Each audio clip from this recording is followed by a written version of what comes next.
Nous, en Occident, nous sommes tous bancarisés, quasiment tous, mais dans d'autres pays, il y a des milliards, encore 2, 3, 4 milliards d'individus dans le monde qui n'ont pas accès à une banque, à un système bancaire fiable et solide. Et eux ont besoin de la crypto-monnaie, eux ont besoin d'alternatives pour échanger de la valeur de manière souple, rapide et facile et sans frais, ou en tout cas avec des frais très réduits. La blockchain Bitcoin a été fondée par un certain Satoshi Nakamoto. On sait que c'est un pseudonyme, mais on ne sait pas si c'est un homme, une femme ou un groupe d'ingénieurs qui se cachent derrière ce pseudonyme. C'est même très intéressant parce qu'il y a un mystère complet autour du fondateur de Bitcoin. Satoshi Nakamoto apparaissait avec ce pseudonyme sur les réseaux jusqu'en 2009-2010 et 2011 après, ce pseudonyme disparaît des réseaux, des forums d'échange et depuis lors on n'a plus aucune trace de Satoshi Nakamoto. Donc le mystère reste complet. Il y a quelque chose de presque mystique à imaginer ce réseau dont le fondateur a disparu. Satoshi Nakamoto nous a légué cette blockchain Bitcoin à tous les citoyens, à tous les individus du monde pour réaliser des transactions électroniques en Bitcoin sur le réseau. Alors les anglo-saxons disent « the code is law », ça veut dire le code c'est la loi. Et ça fait référence à la blockchain qui valide de manière autonome et décentralisée l'ensemble des transactions sur le réseau et ces transactions ne sont donc pas gérées par un individu ou par une institution qui serait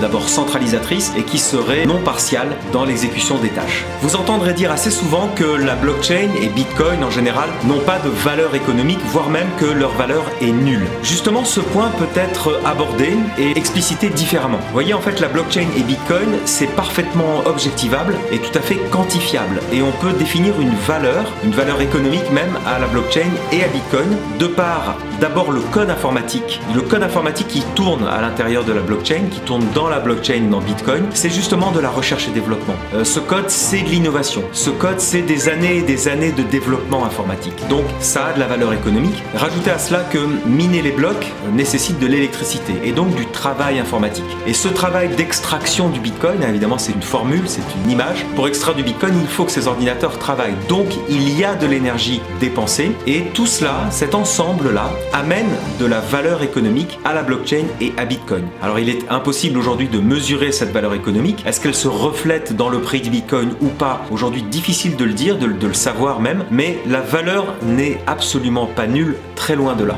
Alors il est important de comprendre que la révolution de la blockchain a commencé par le Bitcoin et justement, pour une fois dans un système monétaire, toutes ces innovations ne sont pas venues par le haut, c'est-à-dire par des gouvernements, des États, des banques centrales, etc., des économistes, mais bien par des groupes d'individus de manière totalement isolée qu'on appelle les cypherpunks, donc les cyberpunks, qui sont des développeurs en informatique qui ont voulu tout de suite imaginer une protection des individus sur les réseaux informatiques grâce à la cryptographie et notamment grâce à ce système Bitcoin qui est appelé du cash électronique, la possibilité donc de s'échanger de la valeur entre individus, entre particuliers, directement sur les réseaux et sans intermédiaire. Et ce système est appelé en anglais, on appelle ça trustless, c'est-à-dire sans besoin de tiers de confiance. Trustless, ça vient du mot trust qui est confiance en anglais et less qui veut dire pas besoin de confiance, donc en fait pas besoin de tiers de confiance. La confiance, elle est là effectivement, mais elle s'installe via le réseau blockchain, donc le premier étant Bitcoin, donc c'est vraiment les ordinateurs, l'informatique qui crée la confiance entre les individus. Alors cette technologie blockchain n'en est vraiment qu'à ses débuts, en fait nous sommes vraiment des pionniers ici à s'intéresser à cela.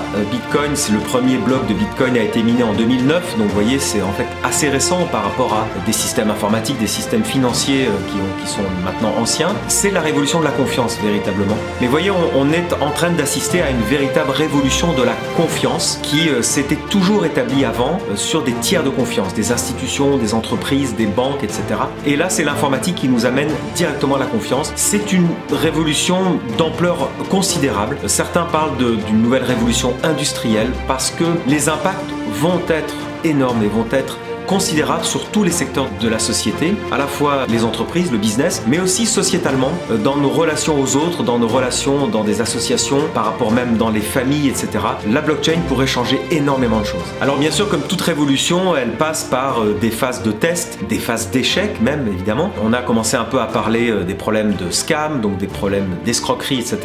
Mais aussi des échecs en termes d'informatique. Et puis il y a des échecs en termes aussi de terminologie. Par exemple, on voit bien que crypto-monnaie est déjà un terme qui fait débat. Parce que crypto, ça vient de cryptographie, mais monnaie, est-ce que tous ces crypto-actifs sont des monnaies? Est-ce que le Bitcoin, est-ce que l'Ether, est-ce que Polkadot, est-ce que Dogecoin sont des monnaies? Le débat est immense, il ne fait juste que commencer et on verra bien, chacun a son opinion à donner là-dessus. Mais clairement, la terminologie a du mal à se fixer. Alors vous voyez, je parle aussi de crypto-actifs, on parle aussi d'actifs numériques, de monnaie digitale, enfin tout ce nouveau vocabulaire commence à émerger. Alors on parle souvent de Bitcoin plutôt comme de l'or digital, plutôt qu'une monnaie, même si on l'a vu, le Salvador a adopté le Bitcoin comme monnaie et donc on peut considérer que certains autres pays vont suivre et que ce sera véritablement une monnaie pour acheter son café, pour acheter des courses, pour acheter des objets en magasin, etc.